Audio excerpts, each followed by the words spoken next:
네, 오늘은 대강절 세 번째 주일입니다. 우리 대강절은요, 찬양의 계절이다 라고 말할 수 있습니다. 성탄절은 바로 노래하는 시즌이다. 지난주에 우리 선탕 찬양 축제에 우리 많은 분들이 우리 한마음이 되어가지고 예수님의 그 오심을 우리가 축하하면서 또 예수님께서 다시 오실 것을 우리가 기다리면서 주님 앞에 찬양하였습니다. 우리가 얼마나 즐겁고 복된 시간을 우리 함께 지냈는지 모릅니다. 그리고 여러분 각 목양에서 그룹에서 교육부에서 청년부에서 이렇게 함께 애써 주셔서 너무나 감사를 드립니다. 우리 춤과 노래로 하나님 앞에 찬양할 때 얼마나 우리에게는 소망과 기쁨이 넘쳤는지 모릅니다. 요즘 교회뿐만이 아니라요, 우리 그 길거리에서도 우리 차 안에서 식당에서 쇼핑몰에서도요, 이 크리스마스 캐롤이 빠지면 우리 크리스마스를 참 상상할 수도 없는 그런 시즌이었다고 하는 것이죠. 오늘 성경의 본문의 말씀에도요, 한 여인의 노래가 나오고 있습니다. 이 유명한 마리아의 노래라고 하는데, 이 마리아의 노래는 이 최초의 크리스마스 캐롤이다라고 그렇게 이야기할 수가 있습니다. 이 마리아의 노래에 전통적으로 교회에서는 아주 일찍부터 이름을 주었습니다. Magnificat이라고 하는 이름을 줬는데요. 이 이름의 근원은 어디에 있냐면 오늘 말씀 가운데 46절에 첫 번째 마리아가 이 노래를 오프닝하면서 나오는 구절이에요. 내 영혼이 주를 찬양하며 라고 이렇게 나오는데, 영어로 보면 찬양한다를 magnify라고 하는 단어를 사용합니다. 이 magnify라고 하는 단어는 어디에서 파생을 했냐면 라틴말 magnificat이라고 하는 단어에서 파생이 돼요. 그렇기 때문에 여러분 라틴말 그 magnificat이 바로 이 마리아 성가의 이름이 되어버리고 말았습니다. 하나님의 능력과 구원의 역사를 찬양하는 그러한 귀한 노래입니다. 그런데 여러분 이 내용을 잠시 이렇게 쭉 살펴보게 되면은요, 거기에는 참으로 혁명적인 요소가 있다고 하는 것을 우리가 알 수가 있습니다. 노래가 이 현실의 구조를 뒤집어 놓는 아주 폭발적인 그러한 내용이 있습니다. 그래서 라셀 모어이라고 하는 이 복음주의자, 침례교 신학자는 뭐라고 이야기를 했냐면은 이 매그니피켓은 바로 전쟁의 찬양이다라고 할 정도입니다. 그와 비슷하게 이 매그니피켓을 평가한 분이 계신데요. 그분의 이름을 여러분께서 많이 자주 들어보셨을 겁니다. 디히트리 번헤프라고 하는 목사님이세요. 반나치 정부에 대항을 했다가 나중에 이 나치에 의해서 이제 처형을 당하게 됩니다. 그분이 1933년 대강절 때 설교를 하시면서 이 매그니피켓에 대한 평가를 하셨습니다. 이렇게 이야기를 하셨어요. 마리아의 노래는 가장 오래된 대강절 찬양입니다. 이 노래는 가장 열정적이고 가장 이상적인 야성적인 지금까지 불려졌던 대강절 노래 중 가장 혁명적입니다. 이 노래는 부르는 그 마리아, 우리가 여러 그림에서 보는 것 같이 부드럽고 다정하고 꿈꾸는 듯한 마리아가 결코 아닙니다. 우리가 부르는 크리스마스의 캐롤과 같이 달콤하고 향수적인 분위기의 노래가 전혀 아닙니다. 반면에 하나님의 능력과 인간의 무능력을 노래하는 담대하고 강한 찬양입니다 라고 이렇게 그는 평가를 하였습니다. 이 매그니피켓 같은 경우에 말씀드렸다시피 여기 혁명적인 요소가 있기 때문에 역사를 보게 되면은요, 이 노래를 금했던 때가 있었습니다. 흥미로운 사실은 그 영국의 그 인도 식민지 그 지배의 그 시절이 이제 종식이 될 즈음에 인도 그 독립에 대한 염원하는 그러한 그 교회들 안에서 이 마리아의 송가 매그니피켓이 계속해서 노래 불러주고 있었습니다. 그때 성공의 주교 캔터버리 주교라고 그렇게 이야기를 하죠. 윌리엄 템플이라고 하는 주교가 이 성공의 교회 안에서는 이 노래를 이제는 더 이상 부르지 않겠습니다라고 이야기를 했습니다. 그가 그 이유를 말했는데요. 매그니피켓은 혁명적인 찬양으로 이후에 더 많은 문제를 야기시킬 수가 있습니다라고 이렇게 이야기한 적이 있습니다. 뿐만 아니라 1980년도에 과테말라에서도요, 이 노래를 부르는 것을, 교회에서나 거리에서 이 노래를 부르는 것을 금지한 적이 있습니다. 뿐만 아니라 1976년에서부터 1980년까지 그러면 아르헨티나의 독재 정부, 그러니까 군사 독재 정부가 들어왔을 때에 그 소위 유명한 그 Dirty War, 그래서 더러운 전쟁이라고 하는 그 시기가 있었어요. 그때에 많은 사람들이 사라져 버리고 말았습니다. 그래서 이 많은 사람들을 찾아달라, 이 많은 사람들을 우리에게 다시 만나게 해달라 하면서 플라자 데 마요라고 하는 그 아르헨티나 그 수도의 그 광장에서 그 어머니들이, 할머니들이 기도의 모임을 가지면서 그곳에서 계속해서 기도를 합니다. 그래서 광장 모든 곳에 이 매그니피켓을 다 포스터로 이제 붙인 때가 있었거든요. 그랬을 때에 이 아르헨티나의 군사 독재 정부가 그것을 포스터를 붙이는 것, 이 매그니피켓을 붙이는 것을 금한 적도 있습니다. 여러분 잘 아시겠지만 그 플라자 데 마요라고 하는 이 어머니들의 그 기도의 모임이 나중에 아르헨티나의 군사 독재 정부를 이제 그 종식시키는 데에 큰 원인이 되었다고 하는 것을 여러분 역사를 통해서도 여러분 잘 알게 알 수 있을 것입니다.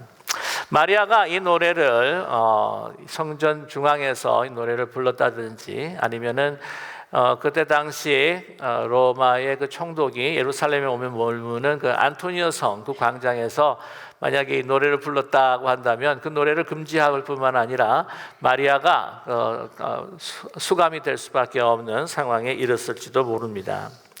특별히 오늘 본문 51절과 53절까지의 말씀이 참으로 좀 혁명적인 요인이 있다고 하는 것이죠. 51절에서부터 53절의 말씀을 제가 다시 한번 읽어드리면요, 그의 팔로 힘을 보이사 마음의 생각이 교만한 자들을 흩으셨고 권세 있는 자를 그 위에 내리치셨으며 비천한 자를 높이셨고 줄이는 자를 좋은 것으로 배불리셨으며 부자는 빈손으로 보내셨도다 라고 하는 노래로 찬양하고 있습니다. 이 노래는 하나님의 구원의 역사의 방법과 그 뜻과 또한 실행을 노래하고 있다고 하는 것이죠. 이 노래라고 하는 것은 메시아의 시대는 세상의 흐름을 거슬러 올라갈 것이다. 그리고 이 세상의 현실의 기존에 있는 그 구조를 이제는 다 뒤집어 놓을 것이다 라고 하는 노래입니다. 이 노래에 담긴 하나님의 나라의 가치, 하나님의 선택, 하나님의 구원의 역사, 이것들이 세상의 가치와 또한 선택, 그리고 그 기준에 완전히 충돌하고 있다고 하는 것을 우리는 알 수가 있습니다. 세상에 빛이 오셨지만은 그러나 그 어둠이 그 빛을 싫어했던 것과 마찬가지였다고 하는 것이죠. 하나님의 방법으로 이 세상을 바꾸는 혁명적인 메시지가 담겨 있습니다. 사실 오늘 이 말씀 제목을 정해가지고는 이제 주보에 넣을 때에 저는 그런 생각을 해봤어요. 이 제목을 갖다가 Magnificent, 혁명의 노래라고 이렇게 제가 붙여버리면 우리 성도님들이 와가지고는 주보를 딱 보면서 눈이 휘둥그러지실까봐 너무 충격을 받으실 것 같아서 제가 조금 톤 다운을 하게 되었습니다. Magnificent, 희망의 노래라고 하는 것이죠. 그렇습니다. 희망의 노래입니다. 그러나 이 희망은 혁명적인 방법으로 우리에게 다가온다고 하는 것이죠. 여러분, 이 혁명이라고 하는 단어에 굉장히 많은 사람들이 거부를 가지고 있는 것 같아요. Revolution이라고 하는 영어 단어인데 이것을 한글어 사전에 한번 찾아보게 되면 이런 의미를 가지고 있다고 합니다. 혁명이란 권력이나 조직 구조의 갑작스런 변화를 의미한다. 이전의 관습이나 제도, 방식 따위를 단번에 깨뜨리고 질적으로 새로운 것을 급격하게 세우는 일이다 라고 이렇게 정의하고 있습니다.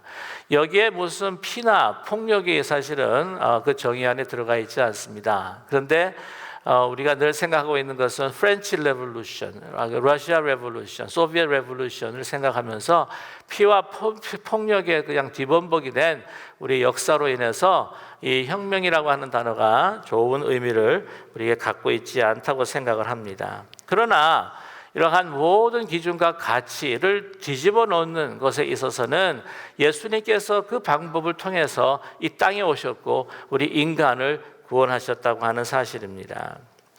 그리스도께서 여기에 오신 방법이 얼마나 혁명적인가, 얼마나 전폭적이고 또한 전복적인가 하는 것을 우리는 알 수 있다고 하는 것이죠. 모든 종교가 신을 찾고 구원을 얻기 위한 upward, 상향으로 올라가려고 했을 때에, 인간의 노력으로 올라가려고 했을 때에 하나님께서는 우리의 연약함을 아시고 그것을 뒤집어 놓고 이런 하나님 자신이 우리 가운데 다운월드 하시며 우리를 구원해 주신 혁명적, 인간이 생각할 수 없는 그러한 완전한 패러다임 시프트를 통해서 우리에게 인간에 다가오셨다고 하는 사실입니다.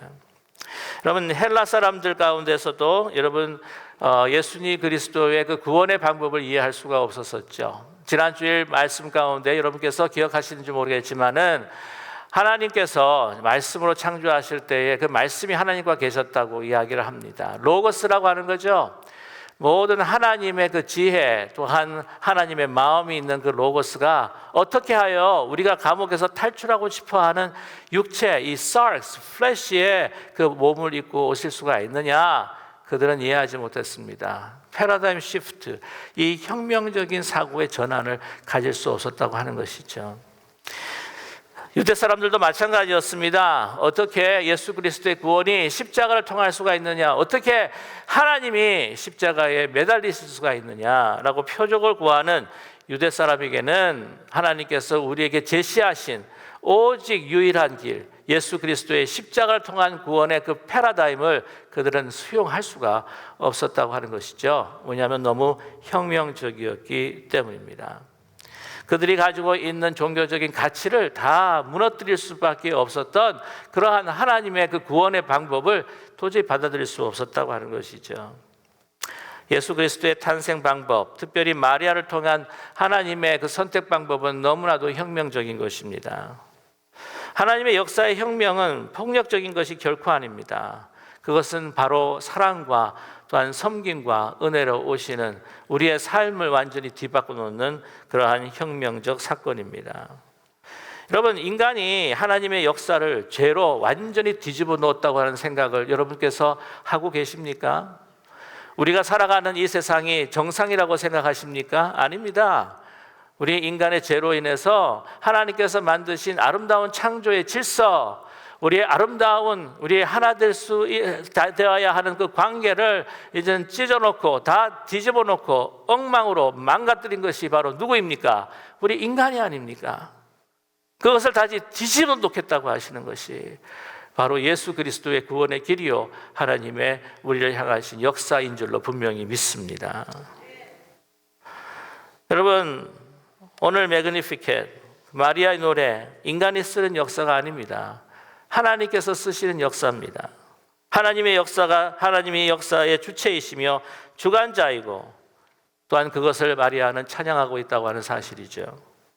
오늘 47절의 말씀에 내 마음이 하나님 내 구주를 기뻐하였으면 그의 요종의 비천함을 돌아보셨습니다. 보라, 이제 후로는 만세에 나를 복이 있다 일컬이로다 라고 이렇게 그는 노래하고 기뻐하고 있습니다.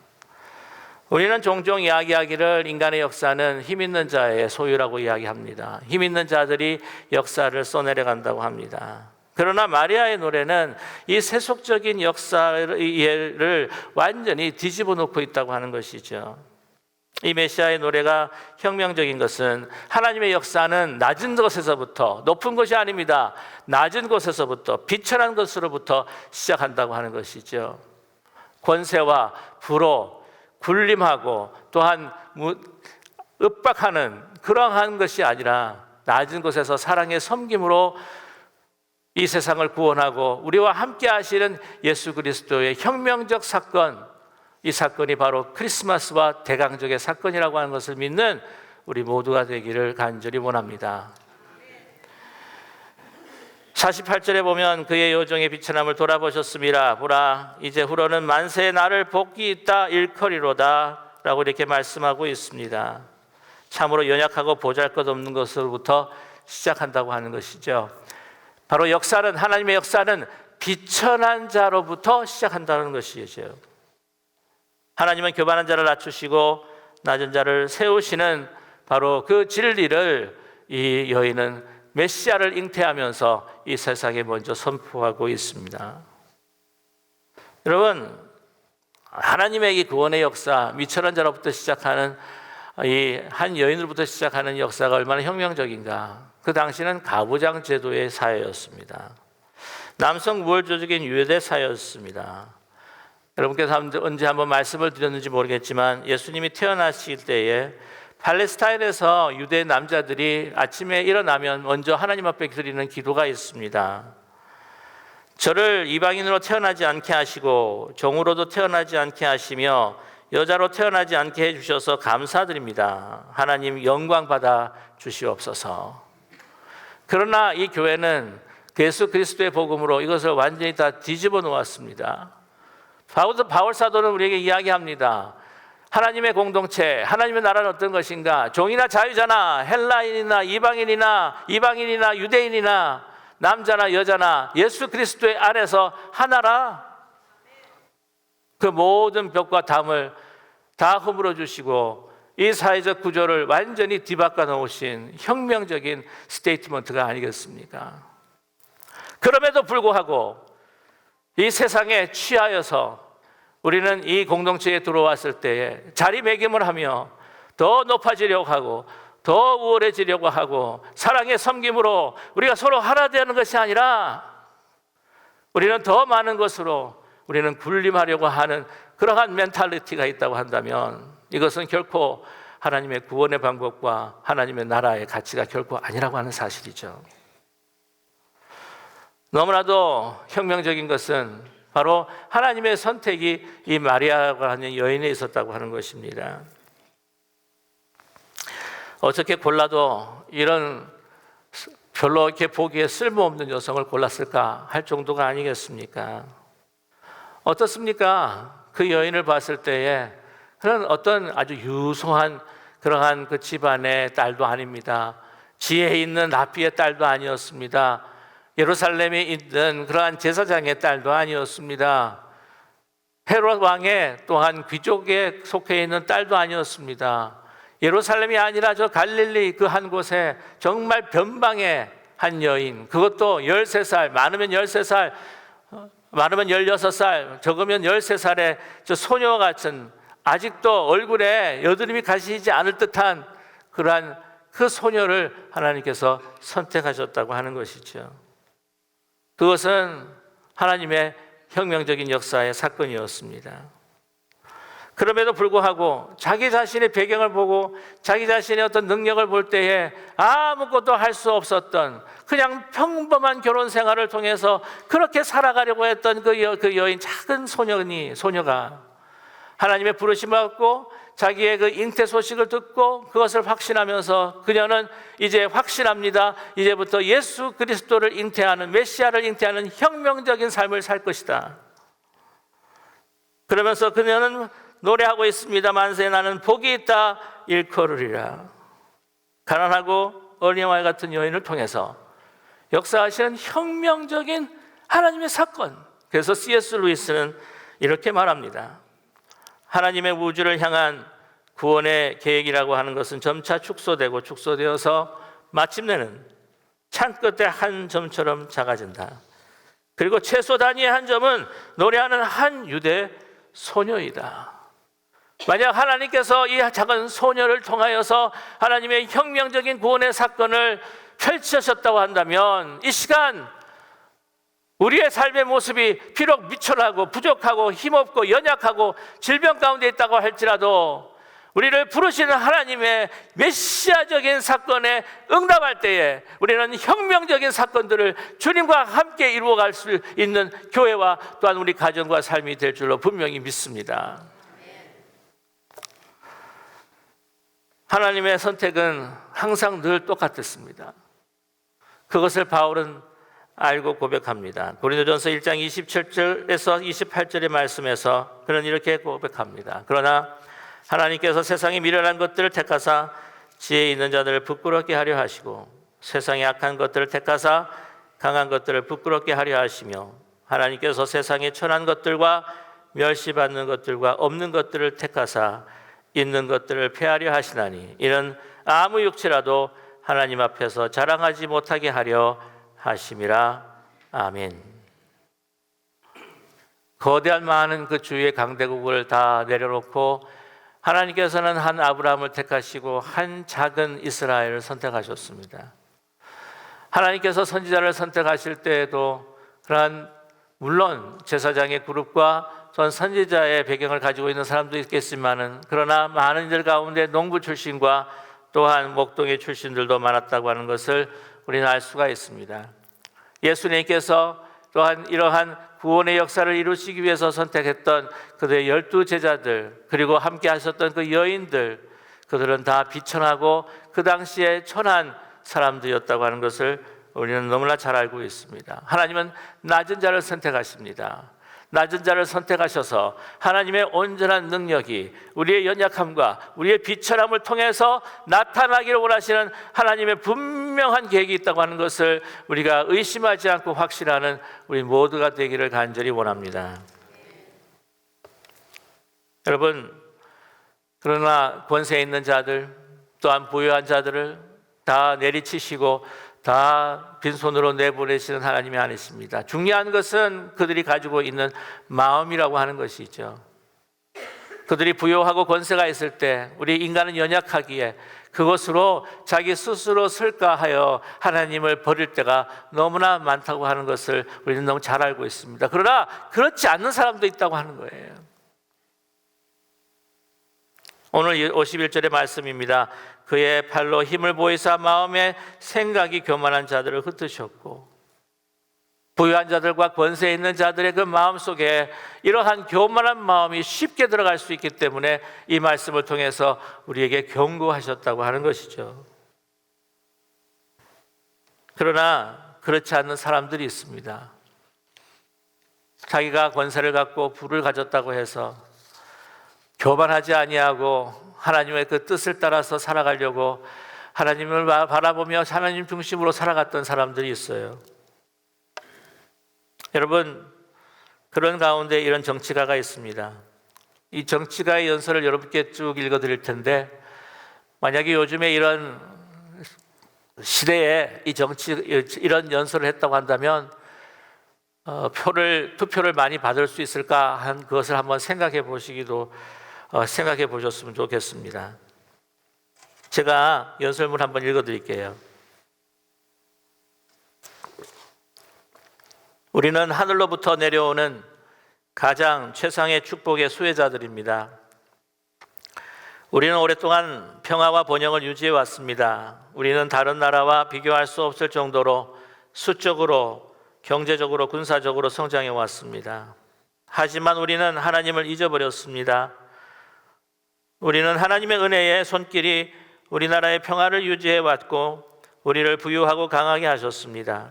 그러나 우리는 너무나 허망하게도 우리의 거짓된 우리의 마음으로 인해 우리의 자신들의 탁월한 지혜와 도덕으로 이 모든 축복을 생산해 왔다고 착각하며 살아왔습니다.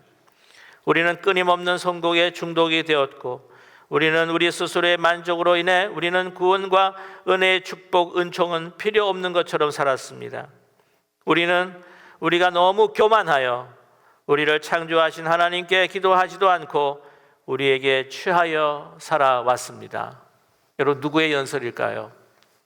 아브라함 링컨의 연설입니다. 1863년의 연설문입니다. 남북전쟁이 언제부터 시작해서 언제부터 끝났죠? 1861년에서부터 1865년입니다. 가장 남북전쟁이 치열할 때에 그는 이 연설을 대중들에게 선포했습니다. 그것은 무엇입니까? 미국의 번영과 또한 그 모든 그 축복들, 그것이 우리의 것으로만 취해와서 그 밑에서 고통당하는 그 흑인들과 또한 그 어려움을 당하는 그 인종들을 완전히 무시해버리고 살았던 그 미국의 참된 그 모습을 드러내는 것이 아니었겠습니까?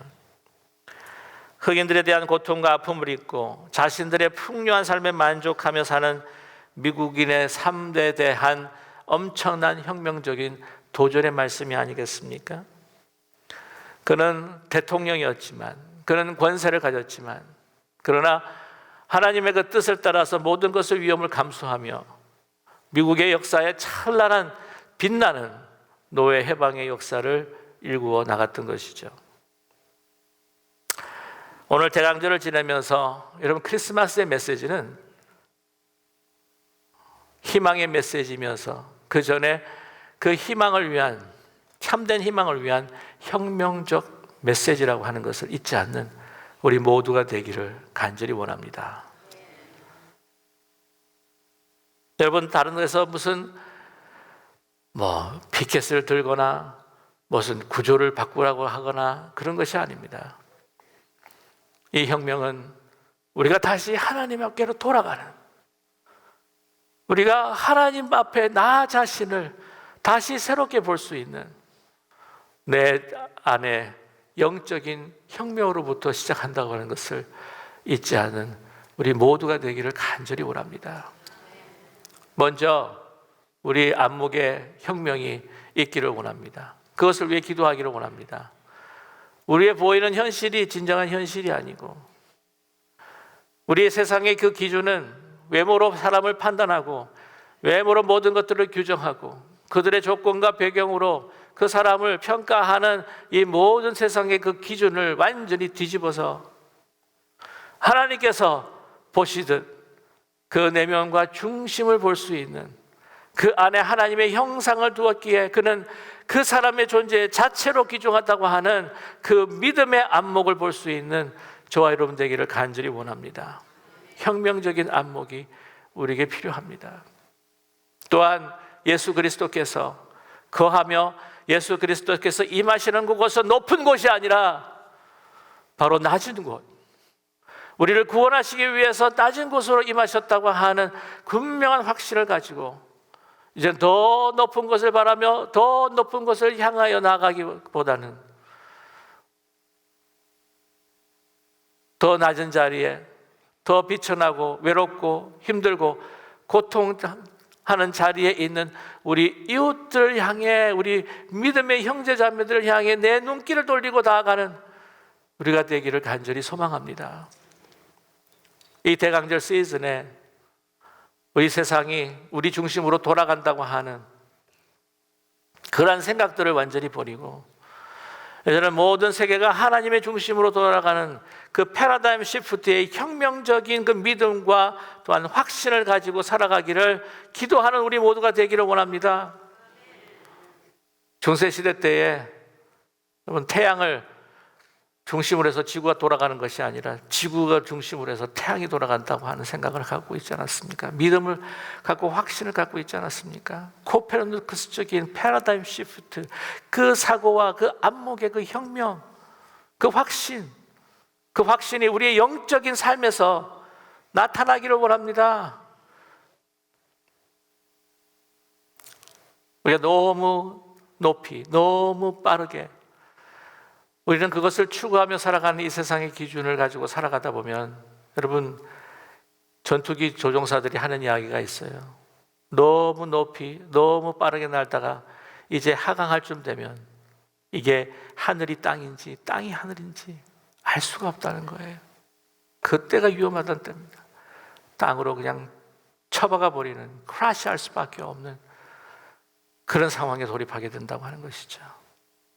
저와 여러분, 좀 더 우리의 삶의 페이스를 늦추어서 이제는 다시 이 마리아의 송가를, 이 매그니피켓을 함께 부르면서 우리 향하신 하나님의 뜻이 어디에 있는지 주님과 함께 그 낮은 곳으로, 우리 주님과 함께 그 비천한 자리로 우리가 주님과 함께 일어나며 주의 영광이 우리 가운데 비침에 이 영광을 다른 사람들과 함께 다른 사람들에게 비출 수 있는 마리아와 같이 메시아적인 삶을 살아가시는 저와 여러분 되시기를 주님의 이름으로 간절히 축원합니다.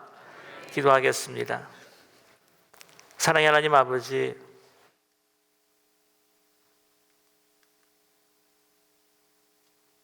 우리는 더 높이, 더 많이, 더 빠르게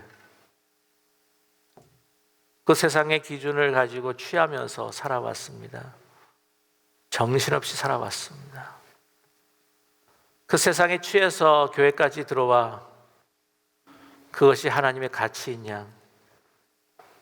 우리는 깨어있지 못하고 몽롱한 상태에서 살았던 저임을 주님 앞에 고백합니다.